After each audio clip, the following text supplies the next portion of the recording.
Bonjour à toutes. Le texte que nous allons partager aujourd'hui est tiré de Luc 11, des versets 5 au verset 13. Alors c'est l'histoire de cette personne qui vient demander à son ami de lui prêter du pain parce cette personne a reçu de la visite. Et Jésus nous explique un petit peu tout ce qui va se passer simplement parce que cette personne insiste pour recevoir ces pains. Et il y a vraiment plusieurs leçons que nous pouvons tirer de ce texte.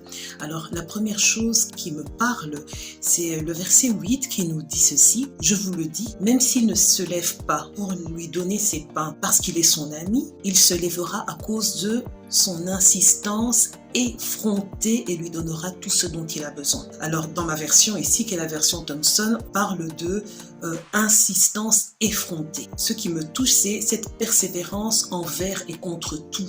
Il y a une forme d'audace, il y a une forme d'importunité. Dans certaines versions, on parle d'importunité, donc le caractère de ce qui est gênant, de ce qui est dérangeant, qui est intempestif. Ça me fait penser à l'histoire de Luc 18 au verset 38, l'histoire de cet aveugle qui a entendu que Jésus passait et qui s'est mis à crier d'une voix forte « Fils de David, aie pitié de moi » et les gens le reprenaient en lui demandant de se taire parce que ça dérangeait et lui il criait encore plus fort. Et ben c'est ça, cette insistance effrontée. La Bible du semeur nous dit l'ami lui donnera pour ne pas manquer à l'honneur. Donc quand nous demandons certaines choses au Seigneur avec une insistance effrontée, avec persévérance, avec audace, de manière même dérangeante, pour l'honneur du Seigneur, pour son honneur, pour l'honneur de son nom.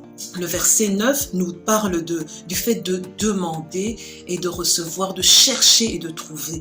Et ça me rappelle le passage de Jérémie 29, 13 qui nous dit « Vous me chercherez et vous me trouverez si vous me cherchez de tout votre cœur. » Donc vraiment, il y a cette notion de persévérance, il y a cette notion d'insistance dans la façon dont on demande des choses au Seigneur. Ensuite, la dernière partie qui m'a vraiment parlé va du verset 11 au verset 13 où le Seigneur dit que nous, mauvais que nous sommes, quand nos enfants nous demandent quelque chose, nous leur donnons. À combien plus forte raison le Père Céleste donnera-t-il le Saint-Esprit à ceux qui lui demandent? En fait, nous voyons ici que, en tant que parent terrestre, moi je suis parent, je sais donner de bonnes choses à mes enfants, je désire donner de bonnes choses à mes enfants, mais je ne suis pas parfaite. La Bible dit, vous, parents mauvais que vous êtes. Donc on n'est pas parfait. Je pense qu'ici, quand la Bible parle de mauvais, c'est vraiment dans le sens de on n'est pas parfait, mais on sait quand même donner de bonnes choses à nos enfants. Notre Père Céleste, lui qui est parfait, parce que les choses que nous donnons à nos enfants parfois peuvent les décevoir, peuvent les attrister, ne rencontrent pas leurs attentes, mais notre Père Céleste qui est parfait nous donnera toujours de bonnes choses.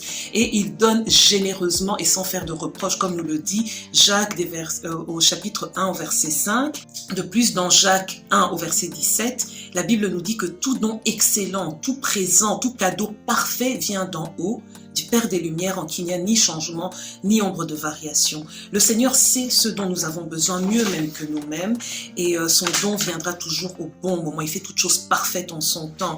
Pour finir, je voudrais revenir sur ce que Jésus appelle les bonnes choses que Dieu donne, du Saint-Esprit.